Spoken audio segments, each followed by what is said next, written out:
Hello, everyone. Thank you for joining us today, and welcome to today's webinar from our Standards Activities Board series. In today's presentation, IEEE Learning Technology Standards Committee in Action by Richard Tong and Jim Goodell. My name is Scott Levine, and I'm the Membership Manager here at the IEEE Computer Society. This webinar is designed to shine the light on all the great work each of the standards with the IEEE Computer Society has achieved to date, a little bit about what they are working on now, and how you can get involved and shape the future of the industry and the world. Before we get started, I would like to address some housekeeping items. This webinar is being recorded. You can ask any question in the Q&A box you see on the screen. Richard and Jim will answer as many questions as they can following their presentation. If possible, please reference the slide your question refers to. And if possible, please address your question to Richard or Jim. A copy of the slides and the recording will be emailed to you tomorrow. Learning technology has never been more essential than these past couple of years. The IEEE Computer Society provides communities, events, and other resources that can help you stay on top of the growing landscape. This past year alone, over 6,000 articles have been published on e-learning in our digital library, including from IT Professional Magazine, which has published 38 articles addressing the latest industry and technology trends. Furthermore, you can connect and grow with other professionals via our technical community in learning technology. More information will be shared after the webinar, and you can always learn more at computer.org. As mentioned, joining us today is Richard Tong and Jim Goodell, who are the chair and vice chair of the Learning Technology Standards Committee. Richard is the chair of the committee. He is a chief architect and general manager of U.S. operations at Squirrel AI Learning. Prior to being at Squirrel AI, he was the head of implementation for Amplify Education. He also served as the CTO of Phoenix New Media. Richard is an experienced technologist, executive entrepreneur, and one of the leading evangelists for global standardizations efforts for learning technologies and artificial intelligence. He is also the chair of the IEEE Artificial Intelligence Standards Committee. Jim Goodell is a senior analyst at Quality Information Partners. He is editor and author at the Learning Engineering Toolkit and co-author of Science of Remote Learning. Previous stops for Jim include the U.S. Department of Education and U.S. Chamber of Commerce Foundation. Jim holds a few other volunteer positions, including chair of the Competency Data Standards Workgroup, chair of the Adaptive Instruction Systems Interoperability Working Group, to name a few. Richard and Jim, thank you for being here today. And Richard, the floor is yours. Thank you, everyone. So today, actually, we're going to divide our discussions to 3 topics and 3 sections. This first one is about what we do and where we come from in terms of the activities and mostly standard development activities and our like a vision and mission.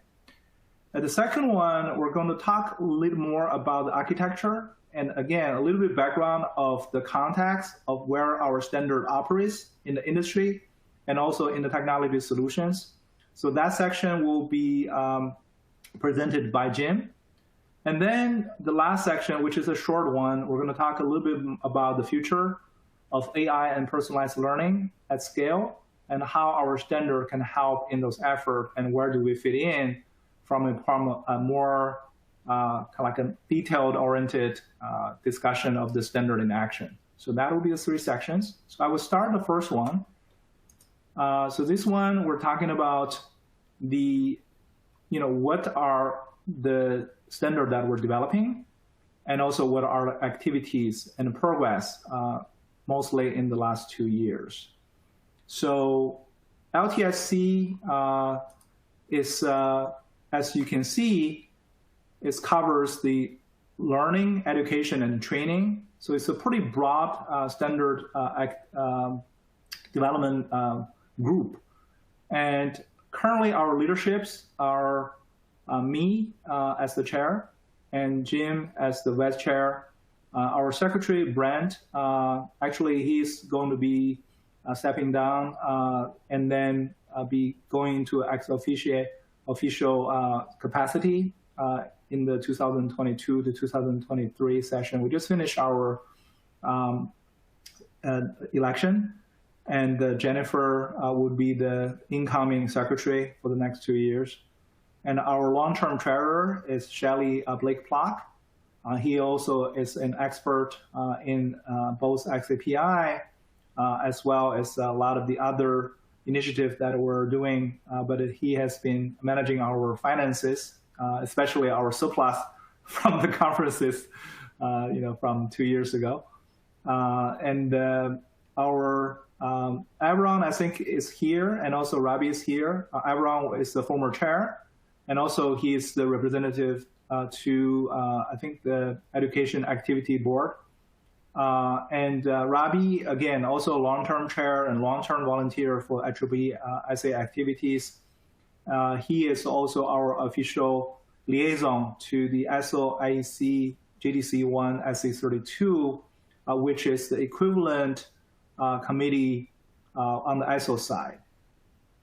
And also, we have a organization that the LTSC sponsored, which is mostly focusing on the community side of the services, is Michael J. He is the chair for Ethical Industry Connection for IC for Learning Engineers. Okay, so that's our leadership. So what is so special about LTSC? I'm also going to talk about that at the end of this section, talking about our visions and missions and also our value proposition. But again, we're an open consensus building process designed to ensure fair and balanced proceedings to develop standards. We have all walks of people as well as organizations in our committee, and we're trying to strike a balance among individuals and organizations, international versus North America, and also we're trying to seek cross-market solutions in K-12 to higher ed to enterprise training and professional certification, etc. So some of the update, mostly in the last 2 years, I want to talk a little bit about. One is the core standard development, so which means that the parts that we publish, or the standard that we publish, and also some of the new and updated parts. That's kind of like summarize the majority, I would say 85% of the activities that we're doing. It's focusing on developing standard, and then shaping the landscape through our standard deployment and publishing. And also, we have things that we expand, including the ethical and other community building activities, and those are initiatives. And also, we're trying to run a good marketing and visibility campaign to get our words out and getting more members as well as partners to join our effort. So first, I'm going to talk about the PARS, or the core standard development part of it. So that is in the last 2 years, we have 3 parts that were published. The augmented reality, P1589, and the digital literacy skills and readiness, the P3527.1, and also federated machine learning, which is the P3652.1. And this working group actually has since, currently is in maintenance mode, and a lot of activities that are associated with this one has been moved to the Artificial Intelligence Standard Committee, which is kind of like a sister organization, which I'm also the chair of. And but we still have a lot of things to leverage from this published standard. And these are great effort from this 3.1. And also there are several that are probably going to be published soon. I'm also going to cover those in the next couple of slides and talking about those. So there's a lot of new and updated parts that are going on right now. So you can see them. And originally, we divided that into kind of like a two core area. One is what we call the core LTSC parts, and these are the 5 areas you can see in this particular slide right now. So one is about recording and querying the learner activity data. It's kind of like the transactional aspect of what's going on through the learning process. Mostly this is related to XAPI, which is a core cornerstone of the learning activity capture and also running the transaction throughout the learning systems in a more real-time senses and capture the event and record. And the second one is the part of the ontology, which is the competency framework. These are the several standards that are going on right now, including the reusable competency definition and also the recommended practices around competency-based and lifelong learning. And those are, again, both are very active. And I think both of them, especially the .2, the P1484.20.2, that is probably going to be published soon. The third leg of a lot of these are related to learning record, not the direct event or the raw data of the learning or the transactional aspect of it, but more a capture for a longer term usage within the learning systems. This including 2 very important areas. One is the enterprise learning record, which is P2997. This is a new part that has been recently approved by the NESCOM. And also the P1484.2, which is the integrated learning record. So the enterprise learning record is more a summary or captured information about a learner profile that is can be carried between systems within a larger ecosystem, typically within a whole enterprise learning systems. And the P1484.2, which is the kind of like the more published learning record, for example, certificate, diplomas, transcript, or higher stake, and also more kind of like a lifelong type of learning record. And that is the, I think that, both of these are about, the lifelong learning record that can be used to integrate systems, not only learning systems, but also systems like HR systems or career development systems, things that can help the student not only in the learning today, but also how they shape their longer-term learning records, almost like a health record that can be captured and then stored and then transferred later in their life. And the next one, again, is kind of like a core area aspect. It's about the ontology metadata, which are both, the 1484.1, which is the conceptual model, which basically defines what are the architecture of how these standards play with each other and what are the mechanisms for the orchestration of the data as well as the workflow for learning system to function. And the ontology, which is the metadata part of it, to define what is what, both the data dictionary as well as the, the data connections and relationship themselves. And that is captured in the standard for the learner metadata. And those are, again, also part of the ontology, but it's kind of like a more, from an architectural perspective, more about the system component rather than data alone. And then there's one area, which is the one that actually in the third part of today's talk, we're going to talk a little bit more about adaptive instructional system. This is about building kind of like a personalized learning at scale, and how does the interoperability both within and beyond the adaptive learning systems themselves. And also that include the AI aspect of connecting AI to the learning systems. So those are kind of like the core areas for some of the learning technology standard committee.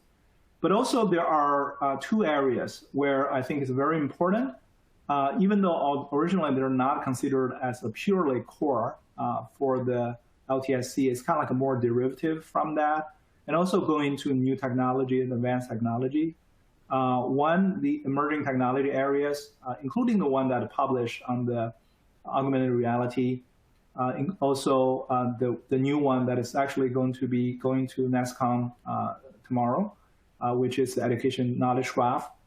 This is also with regard to the ontology part of it, but it's more specifically on how to build knowledge graph for the learning practices.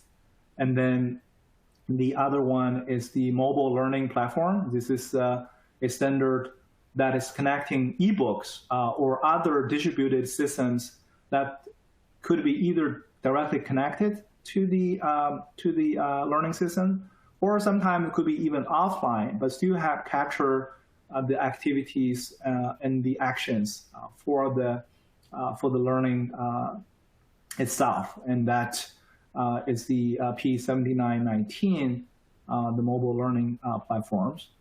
And also there's another one that this is coming actually from India, is the self-learning tutorials and how to build like audio transcript and audio talks within a learning framework, and then especially in lessons that involve multiple languages, and the tutorial themselves could need to be localized into local languages, and how do you synchronize them and so on. The one that, another area I think is very important, even though traditionally they're not considered as the core, but actually it is the core now, because everybody's care about the policies and privacies and securities of the systems. And there are several standards that we're working on pretty actively today, including the joint effort between us and the Education Society's Standard Development Organization. It's the P2834, the Secure and Trusted Learning Systems. And then also the one that has been moved to the AI group, the P3527.1, which is the Federated Machine Learning Security and Privacy. The P7004, which is the Child and Student Data Governance, and also P7004.1, Virtual Classroom Security. So these are kind of like more the security and privacy and data governance related standard that we're dealing with. So again, most of these are pretty active. Some of them are close to publish than others, and some of them are just got started.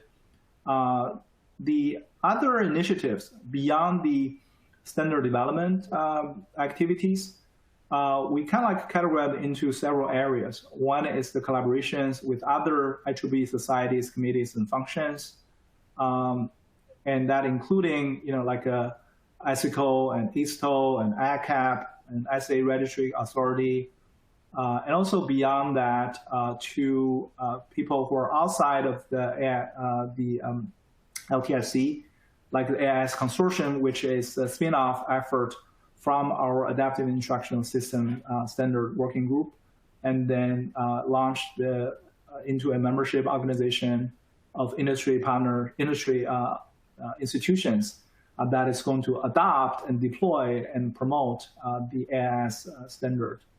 And also we work with other SDOs, including, most importantly, probably the SO, IEC, GDC1 people. We want to get IEEE standards to go also be published and adopted as in each country's standard. And also with them, we're also sharing a lot of stuff they have developed so that we don't have to reinvent the wheels. And I think that's a lot of effort in that area. But also we work with other folks, including MS Global and T3 and W3C and so forth, so that our standard can function within the larger ecosystems. And we also, in the recent year, especially in the last 2 years, we have done a lot of initiative and be one of the pioneers in initiating open source platform development and adoption of the open source SA Open platform to improve the systems that we have today. as well as building exemplars and building the facilities for compliance evaluation or compliance testing for our current standard that has been developed. So that again, being Rabi, who is the long-term chair for our LTSC, is also the chair for SA Open committee. And we actually are one of the, again, early adopters of the SAS Open platform and really promote its usage within our working groups. And beyond that, in terms of marketing and also just community building, we have talked about the ethical initiatives that has been going on for a really long time. But also, we have 3 years in a row launched the LTSC standard workshop at the AIED conference, the Artificial Intelligence for Education. And it has been a pretty good success in terms of connecting our initiatives to the academic and research world.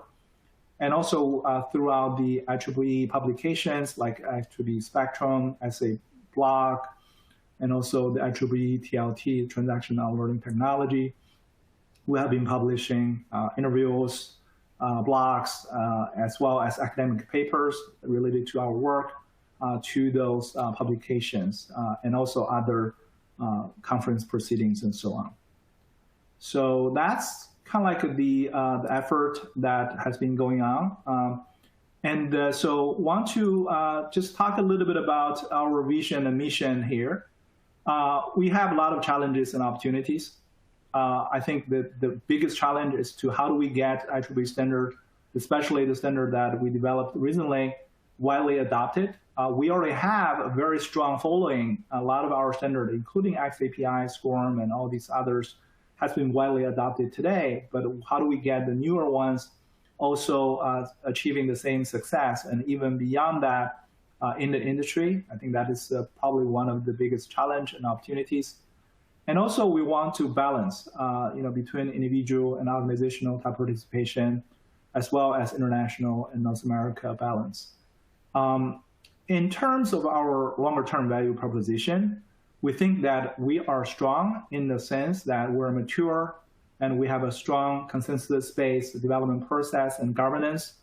And also, we have really passionate members and very efficient collaborations for our standard development activities. As you can see, that we're doing a lot of stuff with a pretty volunteer-based, baseline, and not a lot of budget, but we got a lot of things done. So it's very efficient and very, I think, it's sustainable.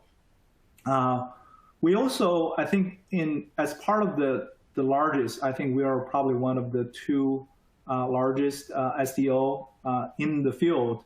Us and IMS Global, and we are shaping the product categories, and our voice are heard, and we're shaping the product categories and also the procurement process in the industry, and we attract a lot of members and also organizations to support us, and we are also by our SA Open initiatives and a lot of our working group and collaborations, sharing and creating infrastructure that enable the whole ecosystem to function, that including the software components, mostly open source software components, and compliant softwares that are developed already, and also the learner records, and also teaching resources and competency frameworks and registries and so on.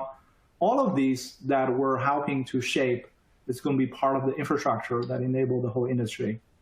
And finally, we feel like we are in this field and we can enable interoperability and really scalable and reusable solutions. And that is really our biggest mission and vision for the future. And so I'm going to finish right here and pass to Jim and talking about the architecture as well as some of the context for our standard and how do they really function in a more architecture-centric view. So, Jim? Hey, everyone. So we've just given you a whole bunch of information about the Learning Technology Standards Committee. And so I wanted to pause and go back 20 years. Let's go in the Wayback Machine. Think about where you were and what you were doing and what kind of communication and information technology was available to you. I remember I think I had a flip phone. Smartphones weren't really that popular. The internet was around, but a lot less rich in resources than it is today. Think about how you learned new things in around the year 2000.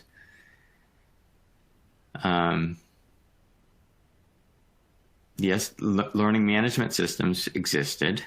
There was much less immediate lookup of information. Couldn't do that with my flip phone. And learning management systems, LMSs, were pretty much siloed systems where if you wanted to produce some content for an LMS, you needed to author in that LMS or in authoring tools that were made for that LMS. And then came along SCORM, and SCORM opened up the possibility of creating some content in a learning management system that could be used in more than one LMS. SCORM had its limitations. Especially when it came to personalizing content. SCORM could launch some content, and you could experience some content through the LMS. And then when you were done, SCORM could send a message back that you were done with the activity and maybe some results. Not a whole lot of richness about the transactions and your interactions with learning at that time. And that's where XAPI has created a much more richness of transactions. And artificial intelligence has advanced so much over the past 20 years. So that we have this new frontier of learning technologies. Not only is information more accessible, Wikipedia started in 2001. So we did in 2000, we didn't even have Wikipedia. So just looking at things just in time when we needed it. So now we have XAPI, a richer experience, and where things are headed are more towards two areas. One is more personalized learning experiences, where traditionally even content developed with in e-learning kinds of situations was kind of one size fits all, kind of like putting a textbook online.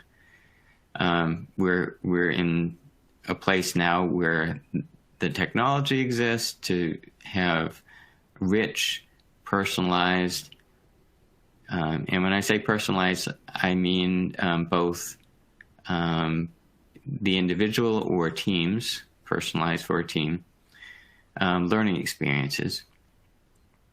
And the other thing that is changing or continues to change is distributed learning, so that rather than have one monolithic LMS that's controlling the learning experiences, we have distributed systems that handle different parts of different jobs for delivering learning experiences. So we have cross-platform authoring tools, and we have shared content repositories, and we have AI, and that AI gets to some of the things that Richard talked about that we're doing with the LTSC. So I'll go to the next slide. So here is one view of a student-centered, interoperable system for learning.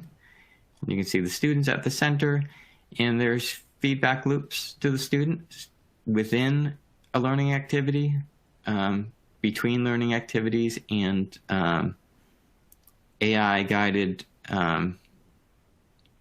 coaching towards longer-term goals. On the right, you can see, in this image, you can see things like awards and badges and micro-credentials that are now being addressed by standards that have to do with verifiable credentials, digital wallets, and that gets to our ILR work group within LTSC. And on the left, you see things like adaptive engines that get into adaptive instructional systems that are being addressed by our adaptive instructional systems work group. I won't go into all the details in this, but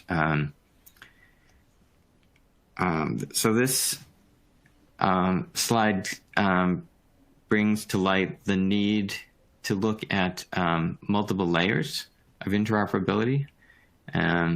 These don't just apply to learning systems, of course, but so the LTSC standards are looking at these different layers, the data dictionary, the data model, the packaging, or serialization. So if we want to move data between systems, we need to package it up in a certain way, and then protocols and APIs like REST APIs. And on the right is linked data services, and increasingly the learning technologies are using those distributed linked data services rather than packaging everything up in one system. So this is a view of kind of the ecosystem. It's a bit from the K-12 perspective, but the LTSC is looking at everything from early learning through adult learning, corporate situations, military situations, and informal education. But this shows kind of those layers of interoperability as kind of the pink bands, and then different kinds of data that needs to be interoperable. And Brant Red, our current secretary, created this website, edmatrix.org, that kind of looks at the ecosystem through this lens. I'm going to turn it back over to Richard now.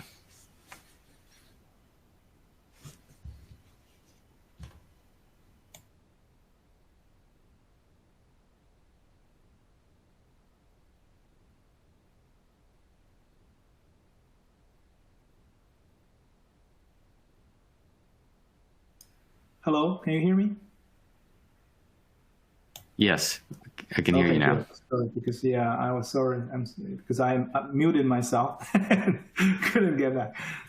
So the last several slides, actually, I'm going to talk a little bit about how we're shaping up the AI-powered adaptive learning using the standard that we're developing in connection with the things that are already existing.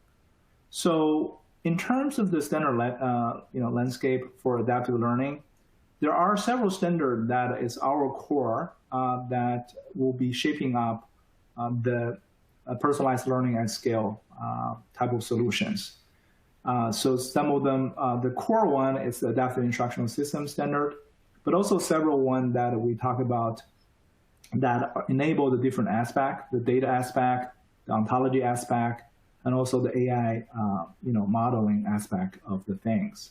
And also there are some other standards that are not IEEE LTSC standard, but also could be in play. For example, MS Global's LTI, WebRTC from the W3C, ODM from OMG, and so on. And also there are things that are initiatives, especially open source initiatives, that could help to shape some of the implementation decisions. And then we can use that to retroactively and try to create standard that mimic this type of workflows. One key thing about this is what are we talking about, the competency-based learning. And the competency itself is used as a glue to connect the word about the learner itself and also the data and activities that the learners is engaged with. So that part of it, we see there's standards that are shaping up. Again, from the left-hand side, which is about the learner-centric word, and the right-hand side is ontology-centric word. And the work, one key thing is about the learner record, right? So this is something that, especially if you look at this structure here, we have, from the most granular and detail-oriented learner record to the more kind of like a summarize and the summative type of learner record. And in order for the AI system to function, it probably will need the very raw activities, and the more the better, and the more comprehensive the better, so that you can see the learners and use this data to train the machine learning systems and so on.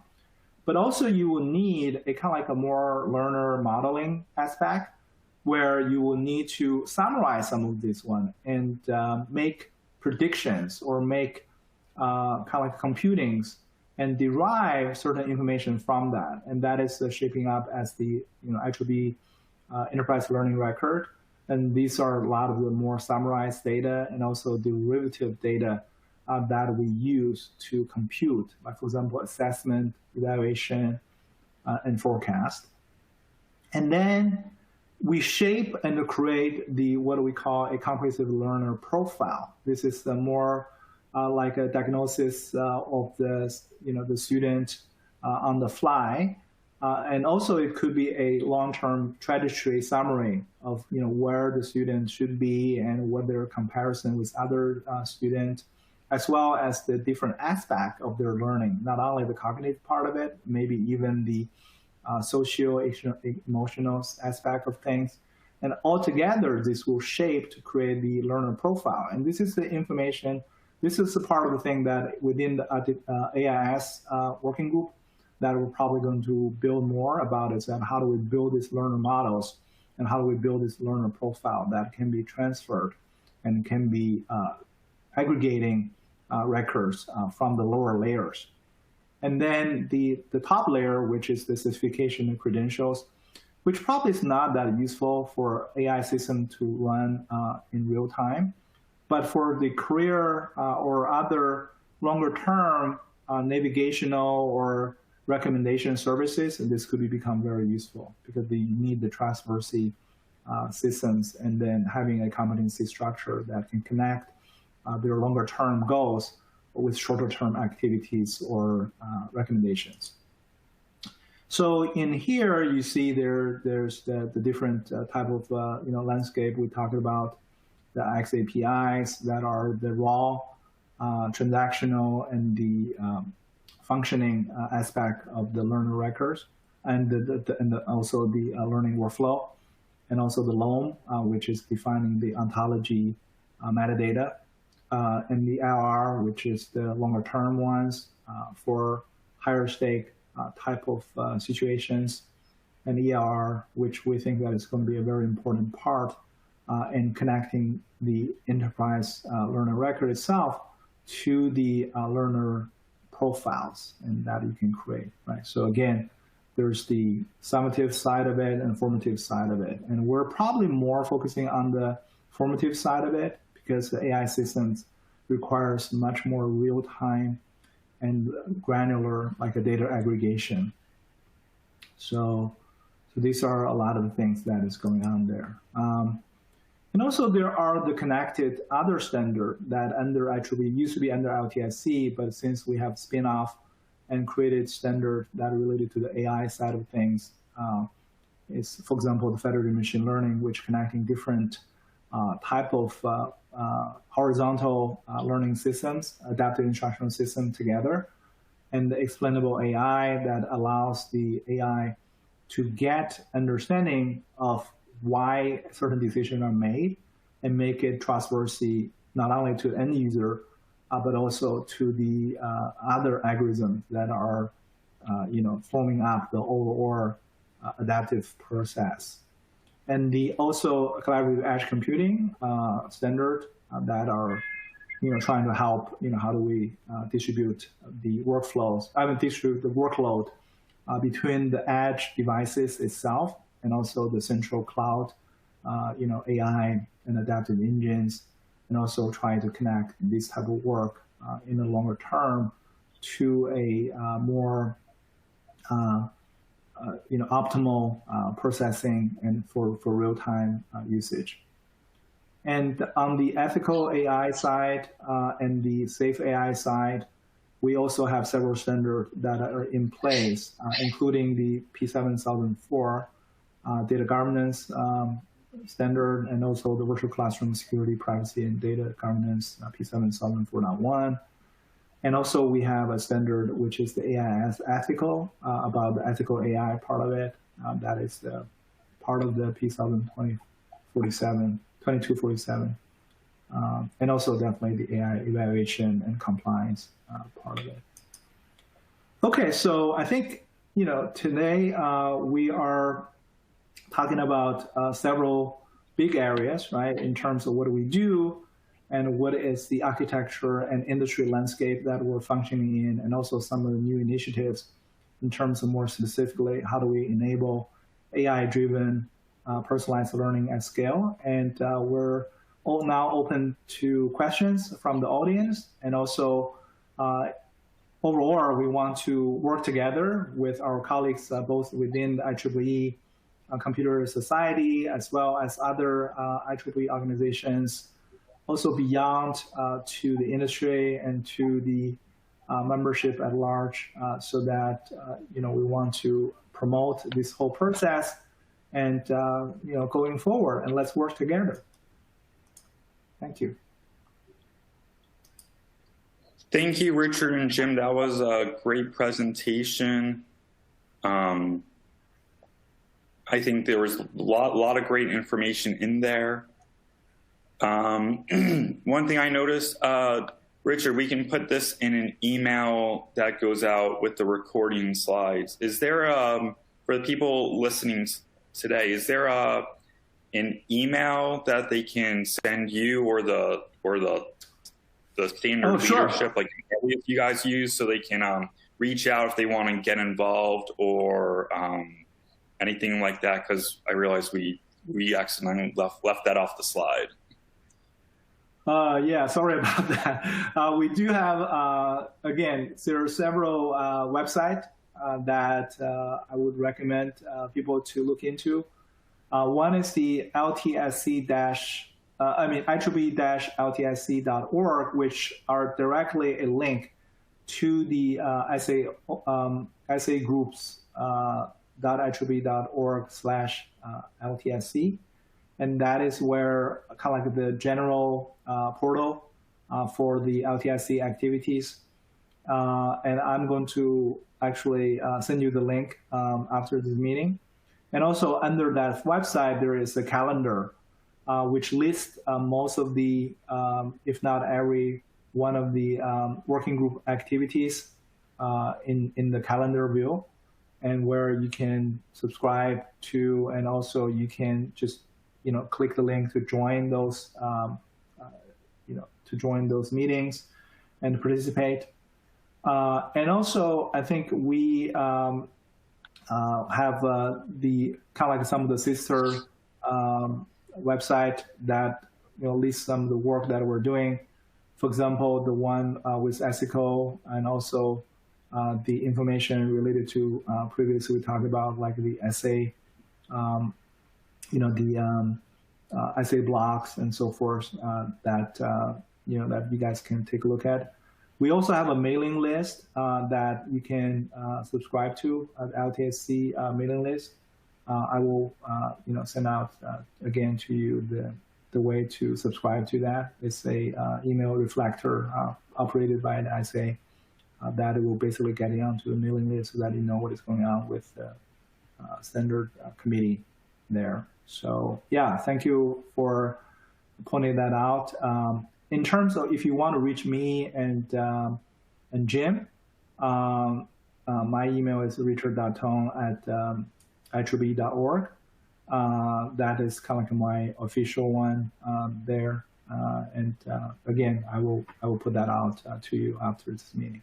And Jim, I think you can also send it over to. I can also send over your contact information to Scott afterward. Perfect. Thank you, Richard. I think there's a lot of great ways for people watching today who can get in touch with you or watch the recording of this. And email all those to me, and I'll just add them to the final slide, and that way they'll be tied to the presentation. All right, we did have a question come in. What LMS content authoring solution would you recommend for new projects starting today? Let me take a crack at it first, and Jim, you can definitely add to that. So traditionally, if you look at LMS, content authoring, depending on which standard you are following, then you will make decisions on how do we, find compliant solutions to do that. In the SCORM world, where this is where LTSC got started, there's a lot of tools, including like Adobe Acro Captivate or a lot of the existing content tools. They will generate SCORM compliant content, right? So that if your primary deployment is through a SCORM compliant type of hosting, then yes, then that is all the existing authoring tools out there probably support this type of stuff. And I think as we are growing into the new age where this adaptive and personalized learning is probably the new norm, and this is where a lot of the new solutions will be LMS-centric, where if you look at LMS, like for example, if you look at Canvas, if you look at Moodle and so on, so a lot of the LMS capabilities also include authoring, so that the tools themselves support, like if you are building like a edX, open edX solutions, right? You go to the open edX backend, and then you author course material as well as video and whatever, and you embed that into your content workflow. This is primarily through a CMS type of interface, a content management type of system interface, and you do that, right? So this is where a lot of the, today's work, right? If you're in a college professor or if you are a curriculum designer, you probably, go through some of that process. But I think for the next new generation of the personalized learning at scale that we talk about, where there's AI and so on, it's actually calls for a new breed of authoring capabilities, as well as the authoring tools that connect not only static content, but also dynamic behaviors, like what is driven by the AI adaptive engine or driven by some type of AI, like, for example, conversational AI and so on. And that is where we're developing this new interoperability standard, like the AIS interoperability standard 4, is to try to create what are the key pieces. So what I call this a ontology-centric work. So there's a lot of things in the past that you look at content as static stuff, but in the future, it's going to be ontology-centric, where you have to have understanding of what are the metadata associated with it and how these metadata connect to each other. So you have to build knowledge graph. You have to build pieces like interactive activities, and you have to connect interactive activities to rule-based engine or adaptive engine, so that they can provide a more dynamic workflow for the student behavior, for the student experience, right? So that is where a lot of the new authoring tools are still in the, I think, early age of being developed. So there are tools like that today, but none of them right now is standard, centric, right? It's not. Also, I also see there's a lot of things that are not even ontology centric, right? Even though you need ontology, you need the AI capabilities in order for this dynamic type of behavior for the system to function. And that is where we're also going to develop a standard and also developing exemplars And one of the work that we're doing with the AIS Consortium, the Adaptive Instructional System Consortium, is that we're actually going to develop open source tools there. And again, I welcome people to contribute and join the consortium and also work with us in the interoperability standard group to help to shape these parts, right? So Jim, you want to add to that? Yeah, so everything Richard said was correct, but Peter, I'm going to suggest that you change your question. Your question starts with what content authoring solution you use for a new project starting today.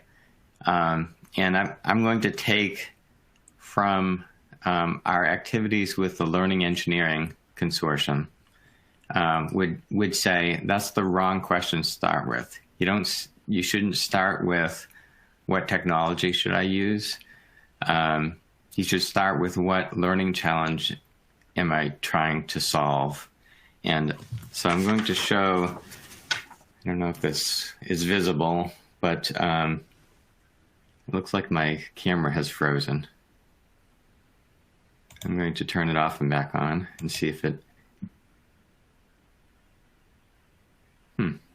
Okay, so this is a model of the learning engineering process, and I don't know if you can see that, but at the center is you start with a challenge, and where you go next depends on what challenge you're trying to solve.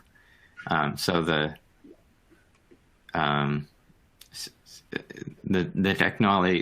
technology you're going to use and the pedagogy, the how you're going about solving the learning challenge is depends on what challenge. So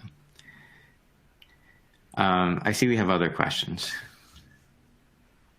Yeah, we have a few more. Specifically about LOM, how much and what kind of data do you have about its usage so far? Okay, so I'll let Richard add to this, but so IEEE has had a learning object metadata standard for a long time. How much it has been, it's tough to say how much it's used and not used. It's the basis of other standards, and it certainly is being used. But there's also a new work group that's looking at the reality that the world has changed, that learning content is more than it was when LOM was first started. And then I'll hand it over to Richard to add to that.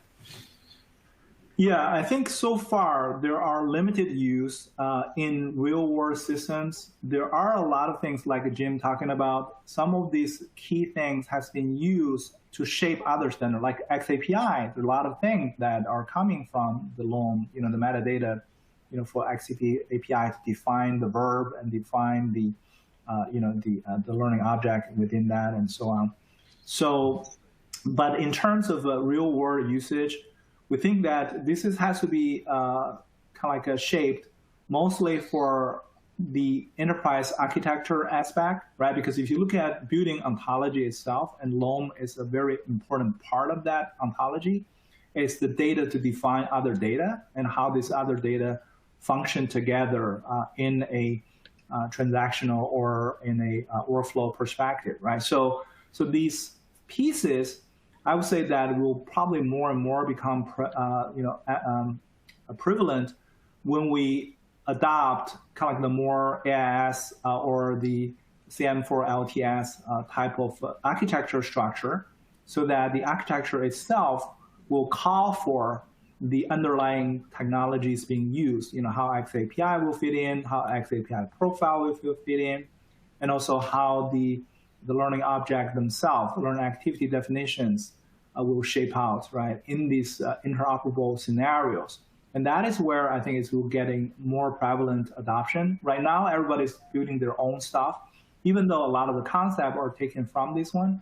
if people are using ICPI, implicitly they're using the loan that the LSAPI calls for, right? But on the other hand, there's not a very coherent way of saying, okay, what are the common verbs that can be interchangeable, and what are the common objects that become a consistent set that will be shaping up. Like, for example, the information about the learner profile, the information about the learner object and learner activity and competency alignment and so on. So all of these are kind of like still a little bit scattered, and we actually want to see the thing that will be combined together through both the AIS interoperability and also the Stanford LTS, which is the overall next generation learning system architecture.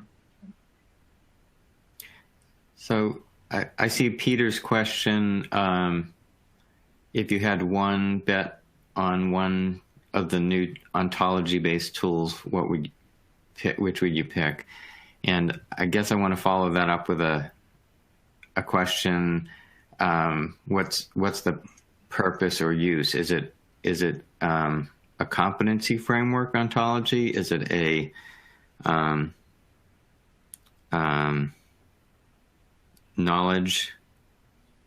general knowledge graph, or something else?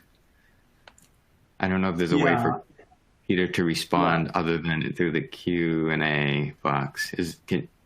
Can attendees use the chat? No. He can just type into the chat as he did, and it'll show up as another question. Okay. And I think we can move on and circle back to that. Is anyone trying to integrate an LMS with a library OPAC?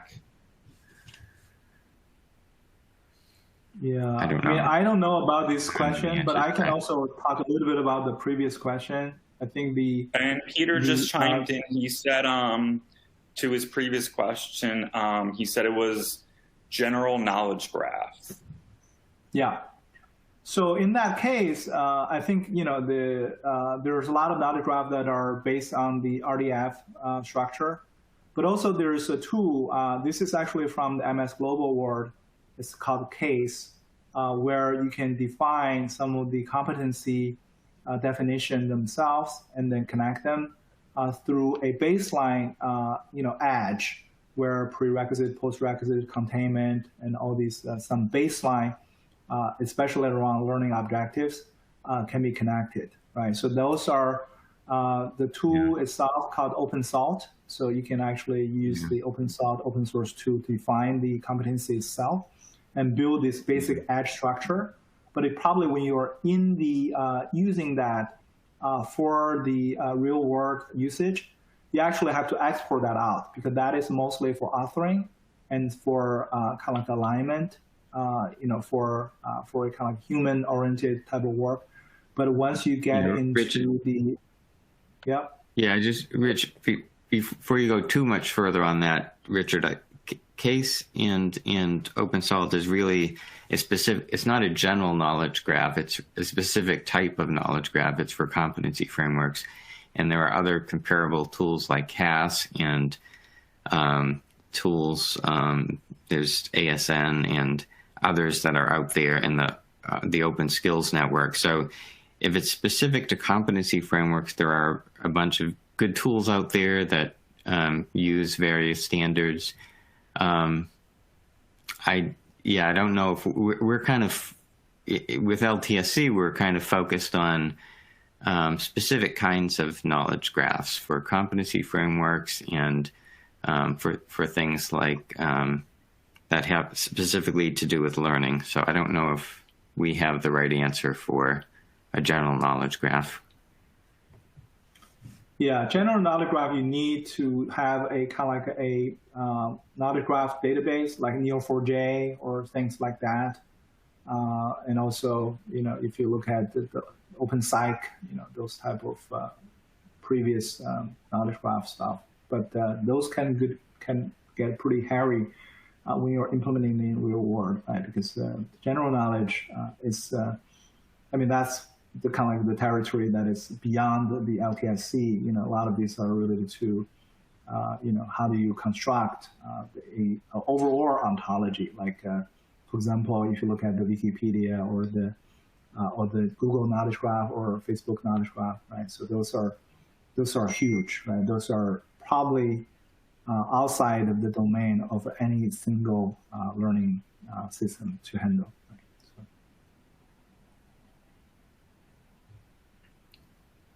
So. Okay.